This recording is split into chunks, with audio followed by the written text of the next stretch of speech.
Hello friends, the বংশীব Shukla চ্যানেলে সকলকে welcome. আজকে আমি আবারও একটা খাবারের রেসিপি নিয়ে এসেছি, ভাপা দই। এই ভাপা দই বানাতে খুবই কম উপকরণ লাগে আর খুব চটপট বানানো হয়ে যায়, আর এর পদ্ধতিও খুবই সহজ। তাহলে চলুন আজকের এই রেসিপিটা দেখে নেওয়া যাক।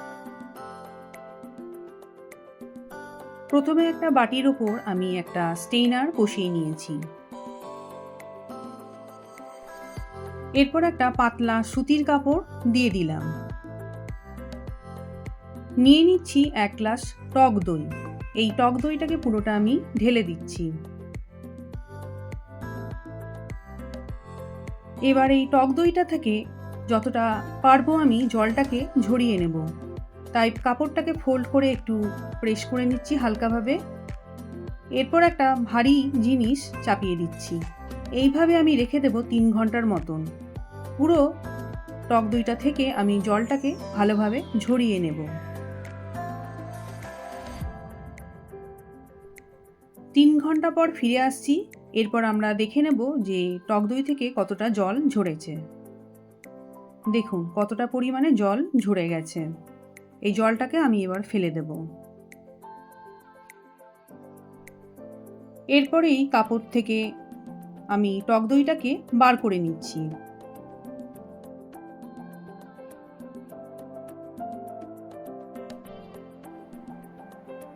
দেখুন টক দই থেকে কতটা সুন্দরভাবে জলটা ঝরে গেছে। এরপর আমি এই টক দইটাকে বাটির মধ্যে ঢেলে নিচ্ছি।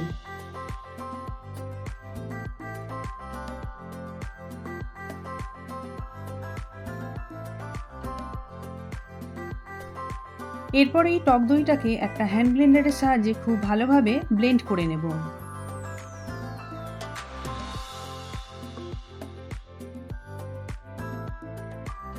খুব ভালোভাবে ব্লেন্ড করে নিচ্ছি। দেখুন ধীরে ধীরে এই টক দইয়ের টেক্সচারটা চেঞ্জ হয়ে আসছে।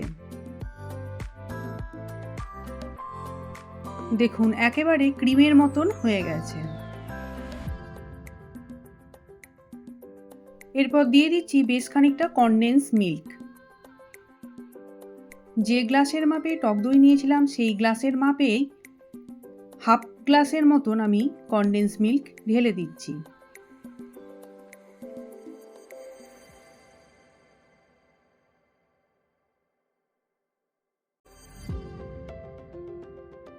এবার সব কিছুকে খুব ভালোভাবে মিশিয়ে দিচ্ছি।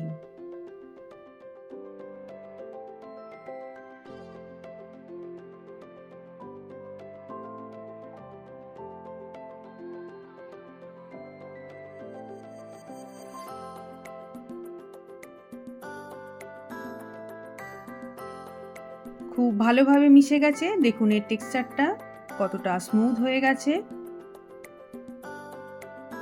এরপর দিয়ে দেব সামান্য একটু এলাচের গুঁড়ো। 2 টেবিল স্পুন দুধের মধ্যে আগে থেকে আমি বেশ খানিকটা কেশর ভিজিয়ে রেখেছিলাম, সেটাকে আমি এবার এই টক দইয়ের ওপর ঢেলে দেব।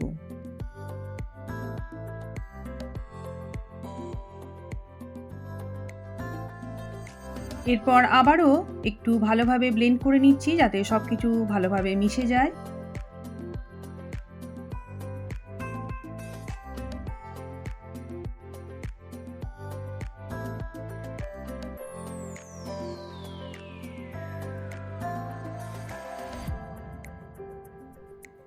ভাপা দইয়ের মিশ্রণটা রেডি হয়ে গেছে।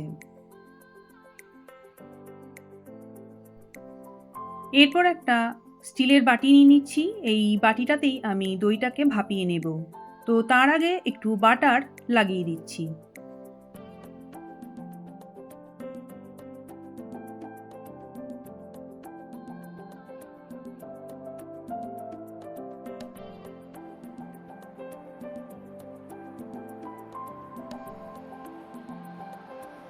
কয়েকটা কেশর দিয়ে দিচ্ছি।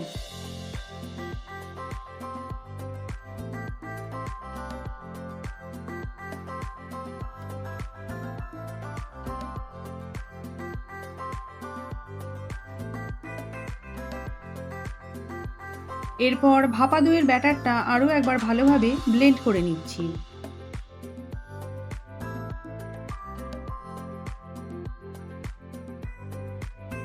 এরপর বাটির মধ্যে পুরোটাকে ঢেলে দিচ্ছি।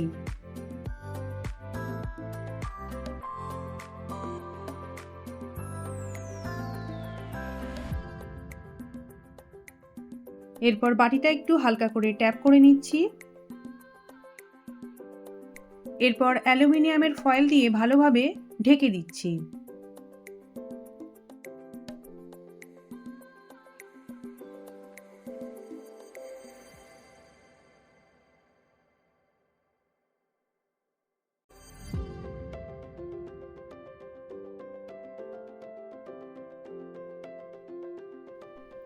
গ্যাসের ফ্লেমটা অন করে দিয়ে একটা পাত্রের মধ্যে বেশ খানিকটা জল নিয়ে নিয়েছি। এরপর ঢাকনা দিয়ে ঢেকে গ্যাসের ফ্লেমটা হাইতে রেখে জলটাকে আমাকে খুব ভালোভাবে আগে ফুটিয়ে নিতে হবে।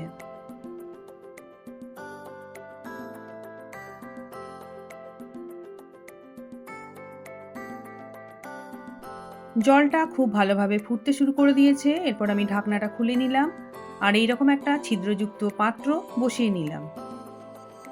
এরপর ভাপা দইয়ের ব্যাটারটা যে বাটির মধ্যে রেডি করে রেখেছিলাম সেটাকে এইভাবে বসিয়ে দিলাম। এরপর ঢাকনা দিয়ে ঢেকে গ্যাসের ফ্লেমটা মিডিয়ামে রেখে এইটাকে আমি 25 মিনিটের মতন স্টিম দিয়ে নেব। 25 মিনিট পর ফিরে আসছি, গ্যাসের ফ্লেমটাকে অফ করে দিলাম। এখন বাটিটা প্রচণ্ড গরম আছে, একটুখানি ঠান্ডা হয়ে যাক, তারপর আমি বাটিটাকে এখান থেকে তুলে নেব। বাটিটা একটু ঠান্ডা হয়ে গেছে, এরপর আমি আস্তে করে তুলে নিচ্ছি। এরপর অ্যালুমিনিয়ামের ফয়েলটা খুলে একটু দেখে নিচ্ছি যে দইটা কীরকম টাইপের স্টিম দেওয়া হয়েছে। দইটা এখন প্রচণ্ড পরিমাণে গরম আছে।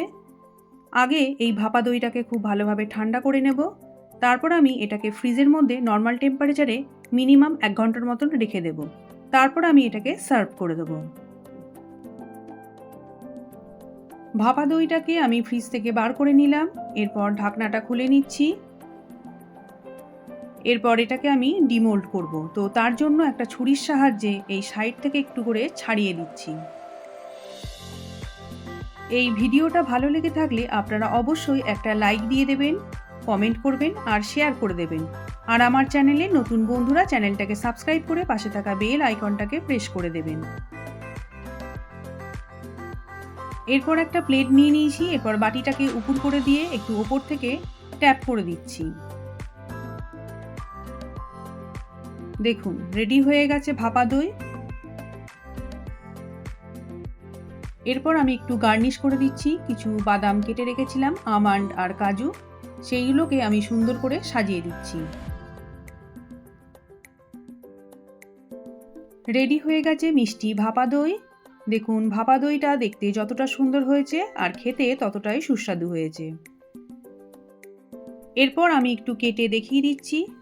তাহলে আজকের মতো এখানেই শেষ করছি। আবার আসবো অন্য কোনো রেসিপি নিয়ে। আপনারা সবাই ভালো থাকবেন, সুস্থ থাকবেন।